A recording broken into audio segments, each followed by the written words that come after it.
কাঠঠোকরার মাথায় যে অলৌকিক ব্যবস্থা, এটা কি শুধু বিবর্তন নাকি আল্লাহর নিদর্শন?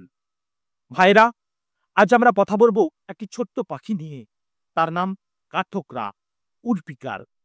দেখতে খুব সুন্দর, কিন্তু তার মধ্যে লুকিয়ে আছে এমন কিছু বৈজ্ঞানিক রহস্য যেটা ভাবলে চোখে পানি আসে।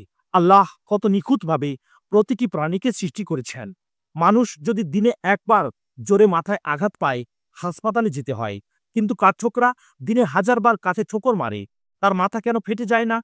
মস্তিষ্ক কেন নষ্ট হয় না? সে বাঁচে কিভাবে? চলুন দেখি কুরআনের আলোকে বিজ্ঞান কি বলে। এক, প্রতি সেকেন্ডে ২০ বার আঘাত। একটা কাঠঠোকরা প্রতি সেকেন্ডে ১৫ থেকে ২০ বার কাঠে ঠোকর মারে। ভাবুন, প্রতি সেকেন্ডে ১ সেকেন্ডে ১৫ থেকে ২০ বার সে কাঠে ঠোকর মারে। দিনে প্রায় ১০,০০০ বার মাথায় আঘাত করে। এত আঘাত মানুষের হলে ব্রেন হেমারেজ, স্কাল ফ্র্যাকচার ইত্যাদি নিশ্চিত। কিন্তু কাঠঠোকরা বেঁচে থাকে কেন? ২, শক অ্যাবজর্বার অর্থাৎ বিশেষ স্পঞ্জি হাড়। কাঠঠোকরার মাথার খুলির চারপাশে আল্লাহ একটি বিশেষ স্পঞ্জ লাইক হাড় দিয়েছেন। এটা আঘাতের বড় অংশ শুষে নেয়। এটা কোনো সাধারণ হাড় নয়। বিজ্ঞানীরা এটাকে বলেন ট্র্যাপকিউলি রেনফোর্সড স্কাল। এটা মানুষের হেলমেট থেকেও শক্তিশালী। ৩, মস্তিষ্কের বিশেষ ডিজাইন। মানুষের ব্রেন বড়, নরম, আঘাতে দুলে যায়। কাঠঠোকরার ব্রেন খুব ছোট এবং ঝাঁকুনি কম হয়, কারণ আল্লাহ তাদের মস্তিষ্ককে এমনভাবে বানিয়েছেন যেন মস্তিষ্ক নড়াচড়া করার সুযোগই পায় না। এটাকে বিজ্ঞানীরা বলেন স্মল ব্রেন ইনার্সিয়া রিডিউসিস ইনজুরি। ৪, তীক্ষ্ণ ঠোঁট নয়, শক ড্যাম্পিং সিস্টেম। তার ঠোঁট দেখতে শক্ত মনে হয়, কিন্তু আল্লাহ তা করেছেন ২ লেয়ারে, একটি শক্ত আর একটি নমনীয়। ঠোকর মারার সময় আঘাতের শক্তি ঠোঁট, স্কাল, জিহ্বা, পেশি ইত্যাদির পথে ভাগ হয়ে যায়। এটাকে বলা হয় big to height kinetic chain. ৫, সবচেয়ে অবাক করা জিনিস হলো তার জিহ্বা। কাঠঠোকরার জিহ্বা মানুষের মতো নয়। তার জিহ্বা খুলির পুরো চারপাশ ঘুরে মাথার পেছনে গিয়ে জড়িয়ে থাকে।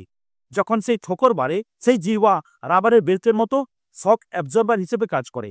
এটা বিজ্ঞানীরা আবিষ্কার করে অবাক হয়েছে। এটা কি বিবর্তন নাকি আল্লাহর কুদরত?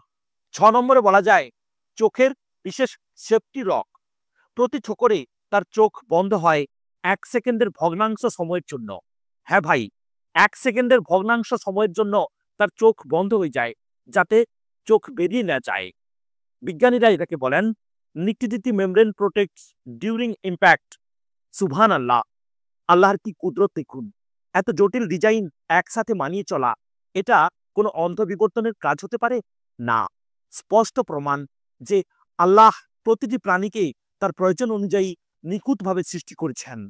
পবিত্র কুরআনের সূরা নাহলের ৭৯ নম্বর আয়াতে আল্লাহ তাআলা বলেন, আকাশে পাখিদের দিকে তাকাও, আল্লাহ ছাড়া তাদের কেউ ভর করে না। সূরা মুলকের ১৯ নম্বর আয়াতে আল্লাহ তাআলা বলেন, তারা কি দেখে না পাখিদের? আল্লাহই তাদেরকে ধরে রাখেন।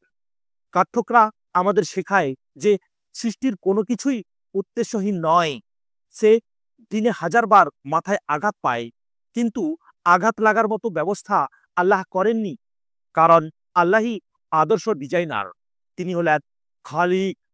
সহিহ বুখারীতে রাসূল সাল্লাল্লাহু আলাইহি সাল্লাম বলেছেন, আল্লাহ এমন কোনো রোগ সৃষ্টি করেননি যে এর আরোগ্য তিনি সৃষ্টি করেননি। এর ব্যাখ্যায় আলেমরা বলে যে আল্লাহ প্রতিটি সৃষ্টিকে এমনভাবে সৃষ্টি করেন যে তার ভিতরেই তার সমস্যা ও সমাধান রাখা আছে। কাঠঠোকরার জন্য সমস্যাটা ছিল মাথায় আঘাত। আল্লাহ সমাধান দিলেন বিশেষ খুলির ডিজাইন, বিশেষ জিহ্বা, বিশেষ পেশি, বিশেষ চোখ।